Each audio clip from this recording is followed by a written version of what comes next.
Anyway, Mr. Chair, napansin ko lang po nung nakaraang hearing bago pa ho kayo mag-take over, si Ma'am Sally Santos, mas compose ho kayo nun.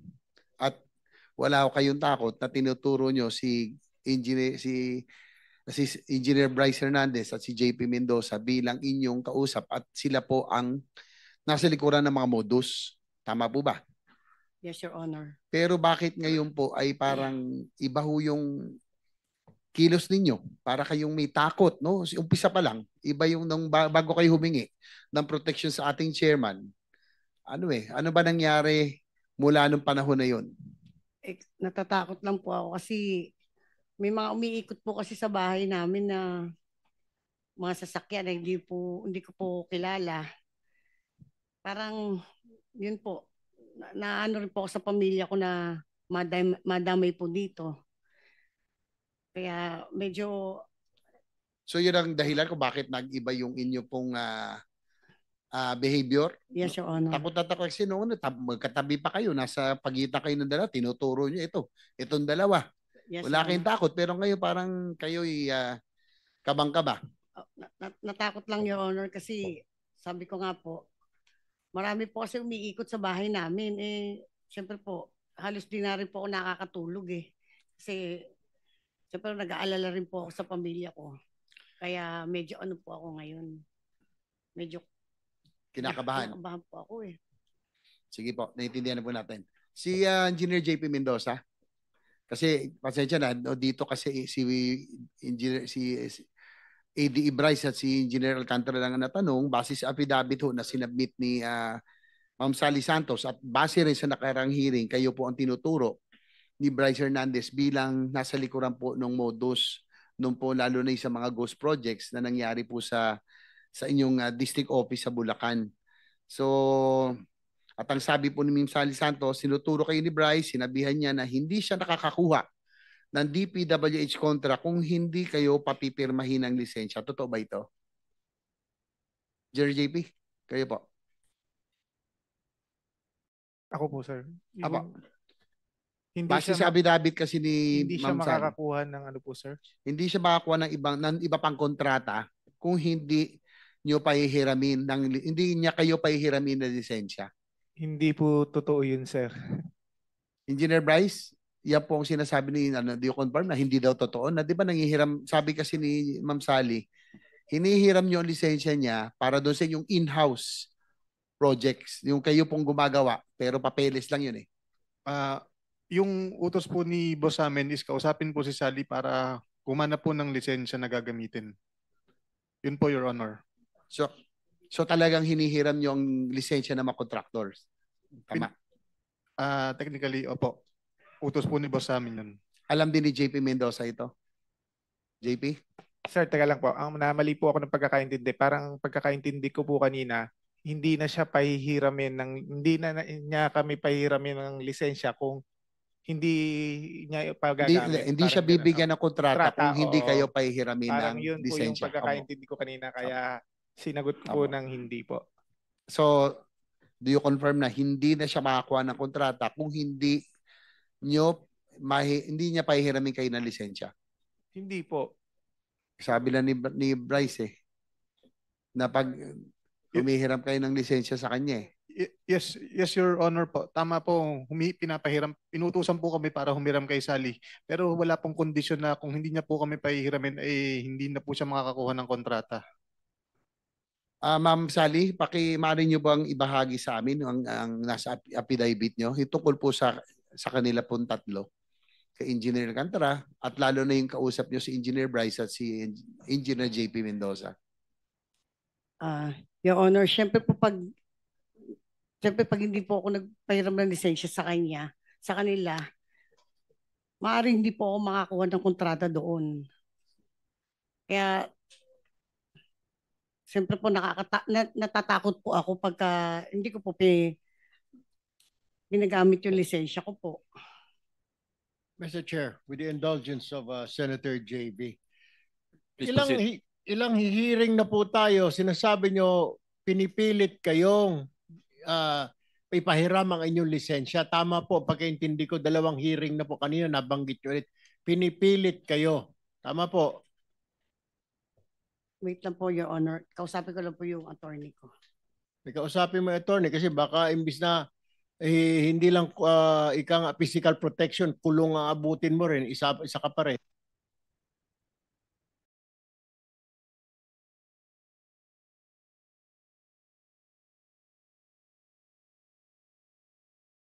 Yung po kasi lisensya ko po, automatic na po nilang ginagamit yun. Ako po yung nananalo.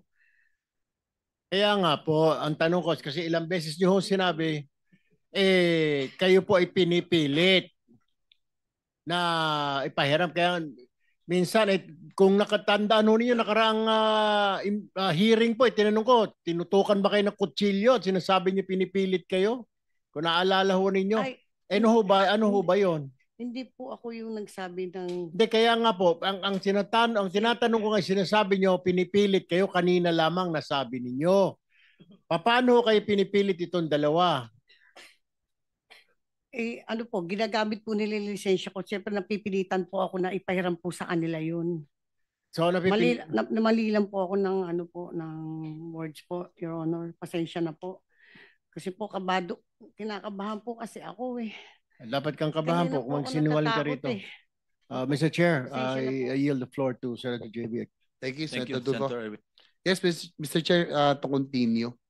Engineer Bryce o Engineer, anyway, mukha naman kayong Batman and Robin eh. Ilang beses din yung tinawagan si Sally Santos ngayong September? Tinawagan niyo ba, Engineer Bryce?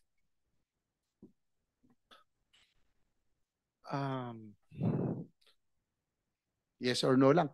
Parang hindi ko po matanda na tinawagan ko. Kung ngayon pong September, Your Honor, parang hindi ko po siya tinawagan. Aba, si Engineer Mendoza, JP. September, base sa call log ko po, wala po kaming conversation. Kasi base doon sa sinampang salaysay ni Ma'am Sally Santos, kayo daw ay tumawag sa kanya. Tama ho ba? Neto po, Your Honor, tumawag po si Engineer Bryce sa akin. Ngayong September po. Opo. Ano pong sinabi? Pakisalaysay na rin po sa committee. Una po, tumawag po siya, personally niya pong sinabi sa akin na Sally, huwag kang mag-alala, lahat ng mga project na kinuha namin sa'yo, gagawin namin yun. Ako bahala sa'yo, bibigyan kita ng abogado, ng pera, tutulungan kita.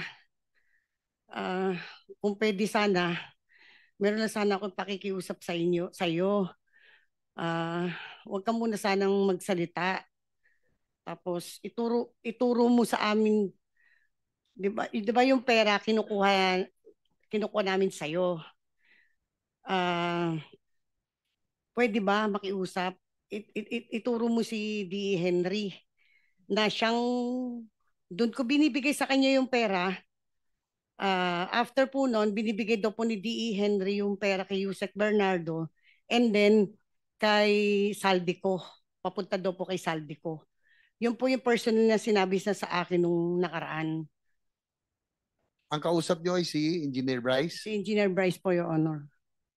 Engineer Bryce, kinokonfirma ba yung sinasabi sa salaysay? Sino pa ang salaysay ni Sally Santos? Hindi po totoo, Your Honor.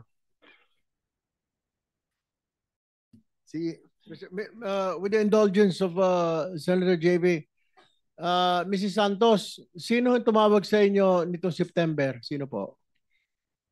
Si Engineer Bryce po. Si Engineer Bryce. Yes po. Yan po yung kinikwento nyo na siya nagsabi sa inyo, huwag mag-alala, bibigyan ka pa ng abogado. Yes, Your Honor. Wag daw po ako magsalita. Huwag ka magsalita dito sa committee na ito. Yes po. Tsaka, Your Honor, kung di po niya ako tinawagan, bakit di po ba nabanggit niya po kanina yung 40-2020? Opo. Nabanggit din niya po yun sa akin. May nandiyan pa ba sa cellphone mo call log na magre-register ang number ni Engineer Bryce? Na-save niyo ba yan?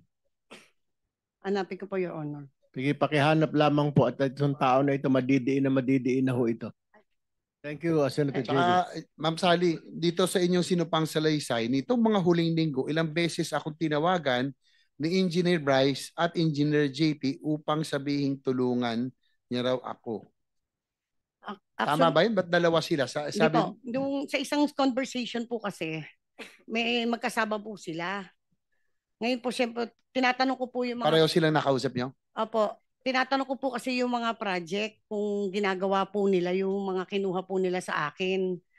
So ako po, nagpa-follow up lang po, bigla po sumabat si Engineer JP. Sabi po niya, ginagawa naman daw po. Engineer JP, paano masasabi mo doon? Sir, di po kami nagkausap.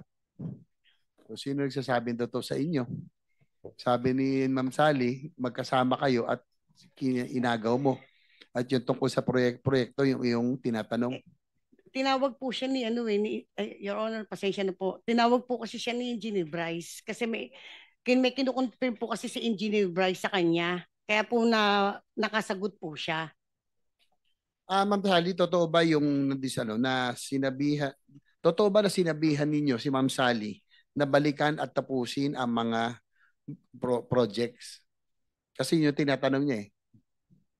Meron ba kayo nabanggit na tapusin ninyo ito o gawin? Wala po kaming binabanggit na gano'n, Your Honor. Ma'am Sally, nandun po sa inyong salaysay. Hindi po yan totoo, Your Honor. Sinungaling po sila eh. So pinapatapos nila yung mga ghost project. Opo, Gawin para may maipakita. Ganun ba? Yes, Your Honor. Kasi po siyempre po nakapangalan po sa akin. Iniwan po nila yung mga project eh. Ano pong mga projects yun? Naalala niyo po? Katulad po kahit yung ilan lang. Katulad po ng PL. Nung binisita po ng mahal nating Pangulo. Sa inyo po yun? Sa akin po yun eh. So sila din po ang gumawa nun? Sila po, Your Honor. Lisensya lang kayo? Lisensya lang po yung akin doon, Your Honor. So pinababalikan nila para kung i-inspectionin ay may maipakita. Tama Yes ba? po, Your Honor. Katunayan nga po eh. Tinawagan ko po siya noon. Sabi ko, dahil nakita ko po sa TV na nagpunta po ang ating mahal na Pangulo. So tinanong ko po si Engineer Bryce. Kala ko baka ako ginagawa niyo yung proyekto, naabutan. Yun nga, nakita ko nga po, ako po yung tinuturo. Siyempre po, ako po yung umiiyak sa kanya. Bakit po hindi nila tinapos yung proyekto? Ang sabi niya po, may gawa na daw po sila doon. Actually po, pinakita po sa akin yung picture eh. Ito nagawa na namin na iba lang yung coordinates na ibinigay sa kay President daw po. Tapos after po noon, pinagawa po niya yung proyekto. Gumagawa pa rin po doon yung taong inutusan niya. Kaya lang po nitong pinatigil na po yun nung LGU. Hindi na po pinagawa yung taong inutusan po nila doon. Engineer Bryce, Engineer JP, ano masasabi niyo sa sinasabi ni Ma'am Sally na pinagawa niyo raw po para may ipakita? Yung pong sa PL, yung mga tinuro po niya. Wala po kaming iniutos kay Sally na tapusin po yung project sa PL Baliwag, Your Honor. Pangako kasi tatapusin ninyo eh. Parang yun ang nasabi. Hindi kayo gagawa. Sila po gagawa. Ano nangyari? Lagi natin, hindi niya inuutosan na tapusin kasi sila gumagawa, lisensya niya, siya yung nagsasabi, baka pwedeng tapusin nyo, di ba? Yes, Your Kasi Honor. ikaw ang sasabit. Ako po sasabit po kasi eh. Kaya po ako nagsasabi po ako ng totoo dito eh. Ang dami pong project po na kinuha po niyan eh. 41 projects.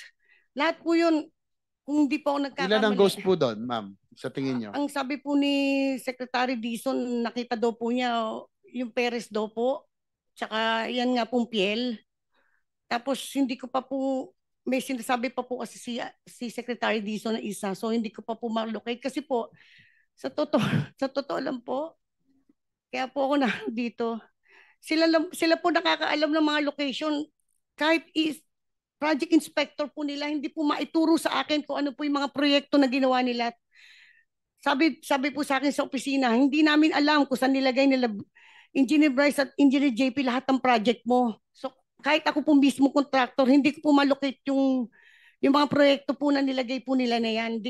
Wala po maituro po sa akin ng mga inspector nila. Senator JB, interject. Alam nyo, kayo starring do sa second privilege speech ko eh. Ito, yung bang nagkaroon ng notice of award, SIMS ito 25CC0091. ang contract ID, di ba? Notice of award February 17. Contract effectivity date, notice to proceed February 24. Yan. Tapos nag-progress billing na kagad. Tapos meron pa yung retrato ba na sila rin may kagagawan na parehong picture para sa first project billing, progress billing at saka sa second or third.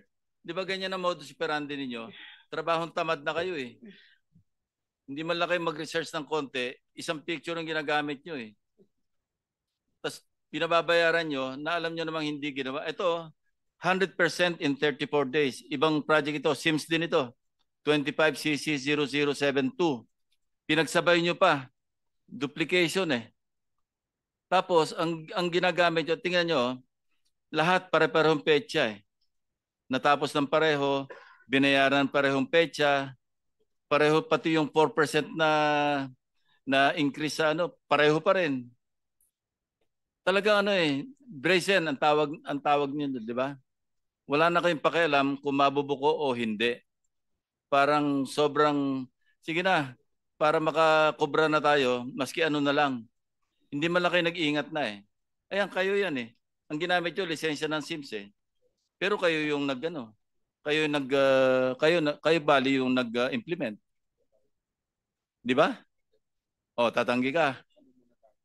Yan ang modus operandi nyo, di ba? Marami yan. Totoo po, Your Honor. Totoo. Okay, thank you. Pwede po bang magpaliwanag? Kahit konti lang po. Sige, anong paliwanag pa eh? Sige, sige. Okay. Ano po kasi, inuutos po ni Boss Henry na pakolektahin po ang mga project kasi po meron pong target na disbursement buwan-buwan na kapag hindi daw po naubos ang pera, hindi po makakakuha ng susunod na budget para sa susunod na buwan. Yan po, kaya siya po nagpapakolekta ng mga project kahit walang accomplishment, kulang ang accomplishment. Yun po. Alam niya po lahat ng status ng mga project. Proyekto, 25CC0072, SIMS Construction, 74 million. Construction of Riverbank Protection Structure along Pampanga River, Barangay Bulusan. Ito naman, Kalumpit. Marami kayong ganyan eh. Iba-ibang modus, pero pare-parehong kitaan ng pera, pare-parehong hindi man lang iningatan kung paano ayusin yung papeles man lang. Pati papeles hindi maayos eh. Natawa nga yung aking mga kasamahan nung pinakita kong, sipin mo, from December hanggang March or April, hindi na gumalaw yung dalawang tao. Kasi parehong retrato eh. Di ba sabi ko nga, unless hindi umalis at hindi gumalaw yung dalawang tao, totoo yung mga, ayan no? Tingnan nyo, magkaibang petsa yan. Ito yung unang progress billing. Tapos nabayaran. Yan. Alam nyo ba yan o pinapaubayan nyo na lang kung kanino. Kaya hindi nyo na na-supervise. Pero kayo, pirma kayo ng pirma ng SWA. Siyempre ito pa yung statement of work accomplishment. Work accomplished, di ba? Opo. Oh. Di ba maliwanag na malversation through falsification? Pinapalsify ninyo ang mga dokumento para makasingil kasi babalik sa inyo yung pera eh. Kayo rin yun eh. Hindi po ako nagpe-prepare niyan, Your Honor. Hindi nga, yung team mo. Pero para ma-release, kailangan po meron pa kayong dalawa ng DE. Hindi ka nagpe-prepare kasi team nga kayo eh. Bahala na kayo dyan eh. Bahala na yung accountant, bahala na yung inspector, bahala na lahat. Medyo tumatango si district engineer eh. Totoo no? Sige. Your Honor, para lang po sa katotohanan. Actually, noong ko pa po sinasabi to na ang project engineer po ang nakakalam lahat po ng project. Siya po ang unang pipirma at siya po ang unang magsacertify. If I may po, baka po uubra, kasi laging ako na lang po ang tinuturo rito eh. Alam ko lang po dahil ako ang boss. Pero sana po sa katotohanan, ito po, siya po ang project engineer ng PL, siya po ang project engineer ng ibang project ni SIMS. After po niyan, ito po, sinita ko po ito eh. Bakit nangyari yan eh? So baka po pwede, mabigyan po natin ng pagkakataon para naman po sa magiging fair dito na kada po kasi tatanungin, utos ko. Baka po pagpatay kay Rizal, ako na rin po nag-utos na to later. With due respect po to Chairman, ako po, sinabi ko po sa maraming tao ko, ako po involved sa ghost. Hindi bali pong makulong kami magkakasama. Pero hindi po ako part ng ghost na to. Ito po ang project engineer, pwede pong, if you Si may, Dumasig, di ba? siya po yung project nakakaalam po engineer. lahat. Maupo ka nga dyan sa harap, Ray Dumasig. Kasama ka rin sa BGC, di ba? BGC Boys. Part ka rin. Malakas ka rin magsugal. Sipin nyo, sinusugal nyo yung bira kayo. Sige, Dumasig. Ray. Hello po. Yun po, ako po yung na-assign na project engineer po dito sa, ako po yung dinesignate ni Engineer JP po na maging project engineer sa PL po tsaka sa Perez. So, nung na-designate na po sa akin to, ang sabi po kagad nila, sila na daw po ang bahala. Wag ko na daw po pakialaman. So, yun po. Bali, ito po nangyayari po nung ano pa lang, nung project inspector pa lang po ako. Ang project engineer po noon at that time, si Engineer JP, si Engineer Paul, tas ang hepe po namin si Engineer Bryce. So ako po bilang project inspector po noong time na yon, sumusunod lang po ako sa utos nila na wag ko na daw po pakialaman yung project. Hindi lang naman po yun yung hawak kong project. So pirma ka lang ng pirma, wag mo nang pakialaman, pipirma ka na lang. Actually po, nung project inspector po, wala pa naman po akong pinipirmahan at that time, more on site visit lang. So ganun po yung nagiging sistema nung mga panahon na yon. Sinasabi po nila, wag ko daw po ipaalam. Okay. Cut to the chase, ano? Okay po. Sino mas mukhang mastermind sa kanilang dalawa? Si Bryce o si Engineer Alcantara?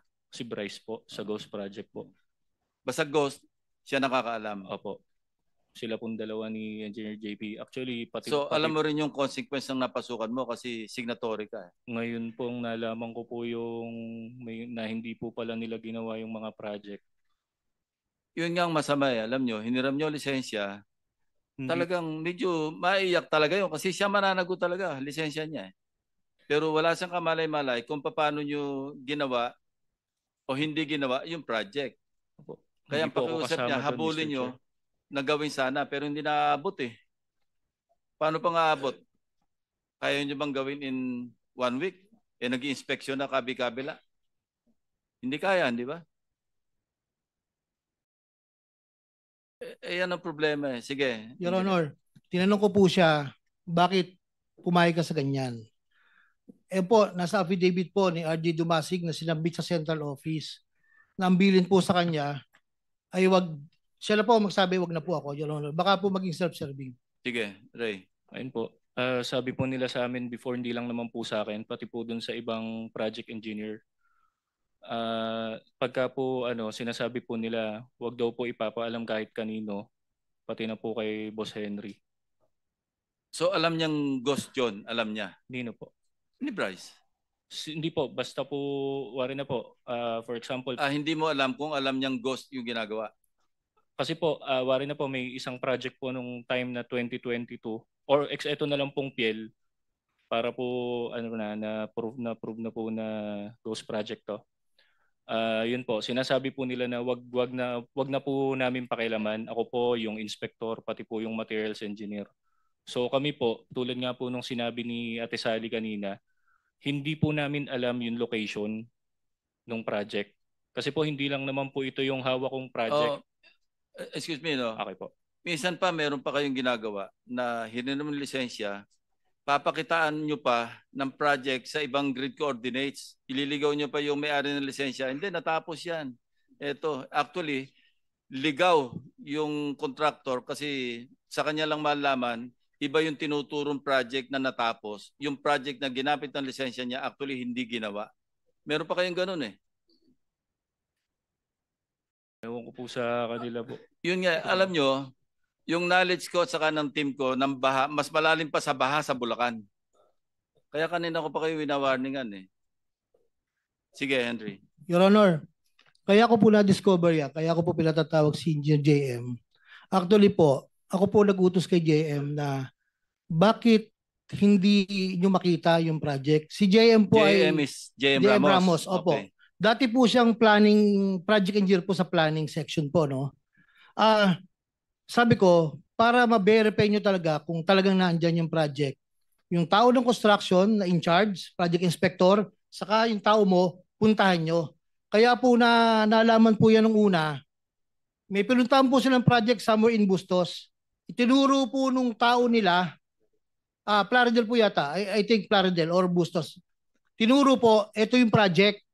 Sabi po ni JM Ramos, hindi yan, ako project engineer last year dyan eh. So doon po nagsimula mag-report sa akin si Engineer JM So, po. kinukonfirm mo yung sinabi ko na tinuturo doon sa may-ari ng lisensya, ibang proyekto para maipakita ang ginawa nila. Yes, Your Honor. Katunayan po, kahit po na itong huli na pinipilit po nila na ipagawa po, hindi rin po maalaman ng mga inspektor kung saan po talaga yung project po, Your Honor. Alam nyo kung yung galing nun yan, ginawa nyo sa mabuti, walang baha sa Bulacan.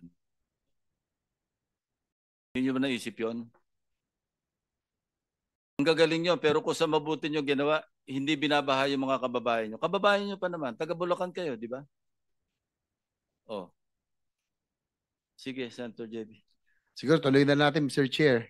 Kanina, nung wala ka pa, Engineer JP,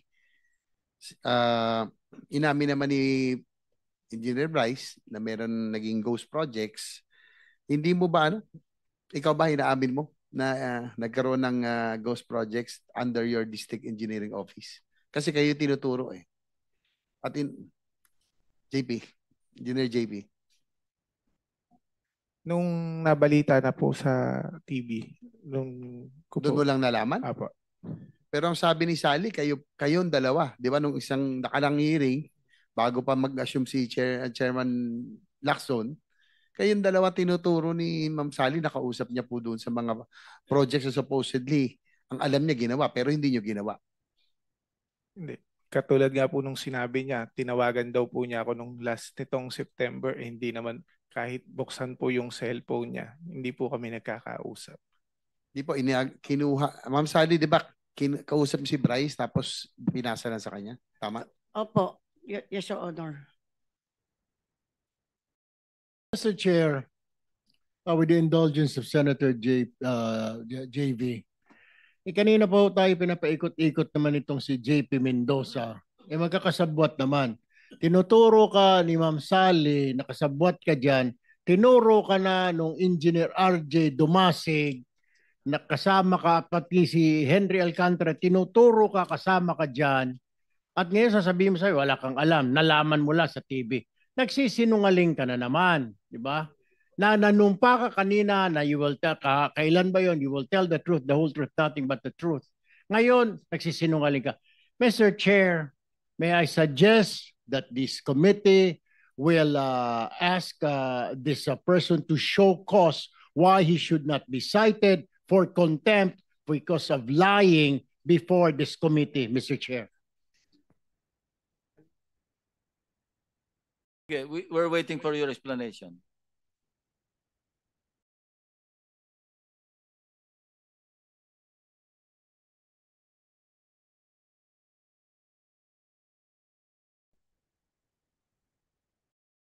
Sir, gaya nga po nung sinabi ni Engineer Bryce kanina, ito po kasi yung tinatawag na in-house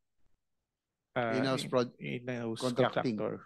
Kumbaga, ang magkakasosyo po dito, ang Sino-sino? pinamumunuan po ni boss na yung 40% sa share, 20% po si Boss Bryce, 20% po sa akin, at 20% po si Engineer Paul Duya po. So, ibig sabihin, pag in-house, papel lang yun, no? Hindi nagkaroon ng proyekto, kayo lang gumawa. Ginamit nyo yung lisensya ng mga contractors. Hindi naman po sinasabing ghost. Hindi siguro lahat. Hindi naman lahat Ginagawa ghost, pero naman merong po. pang sports, yung sinabi ko, at merong pang pamilya. Yung pang pamilya, yung para may ipakita, yung pang sports, yun yung talagang lahat kinukubra. Tama ba? Hindi naman po. Thank you for watching. Don't forget to like, share and subscribe for the latest hot news of the press.